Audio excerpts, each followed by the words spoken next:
Hey everyone, it's Court the Car Shipper. So today we're going to talk about how to choose the car shipper that we want. So typically you guys are probably inundated with a bunch of phone calls by now from a whole bunch of different car companies promising you guys the world. So I want to show you guys what to kind of look out for and how to actually choose the correct company.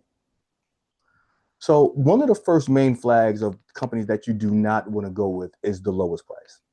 You do not want to go with the lowest price. Any price that sounds too good to be true, you want to run far away from. If they tell you, let's say the move may actually cost, and you guys won't know this, right? There's no way for you guys to know this, but if a move actually costs $800 and someone calls you and tell you that they can move for 400, right? That's not going to happen. What will happen is that the day of the move, they're going to call you and tell you that you owe them more money. All right. So that's the number one bait and switch that they do in the industry. All right. So that's the first red flag that you guys want to look out for. The second one, I mean, I don't want to say it's a red flag, but when people are calling you to go with their company, it's a sales job. So a lot of people typically go with who sounds the best.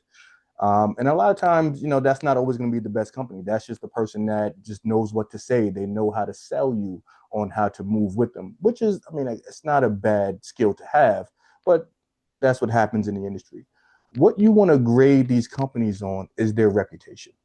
So one of the things you really want to do is do your due diligence. Look at all the prices that you're getting. Look at all the low prices that you're getting to the highest prices that you're getting, and then look at these companies at their reputation level. Right? You go online. Look at their reviews. Any company's reviews that you see that say they charge me more money, they're going to bait and switch you. Those are the reviews I'm looking for. They charge me more money. Run from those companies. All right. You want to look at the years in business. Okay, how long they've been doing this for? All right. You want to make sure that they have insurance, right? You guys want to go to the FMCSA website, do your due diligence that way to make sure that they have insurance. Typically, it's $1 million coverage that they have. All right. But you want to look at their reputation. Look at their reviews. If they're accredited, even better, right? That means they've been vetted by a third party. So that's something to take into consideration. All right. But I would get all of those quotes from all of those different ranges, and I will go ahead and do my due diligence on those companies that I found more comfortable. All right. So for more car shipping tips and advice, you guys can always reach out to me. Again, Court the Car Shipper. Speak to you guys soon.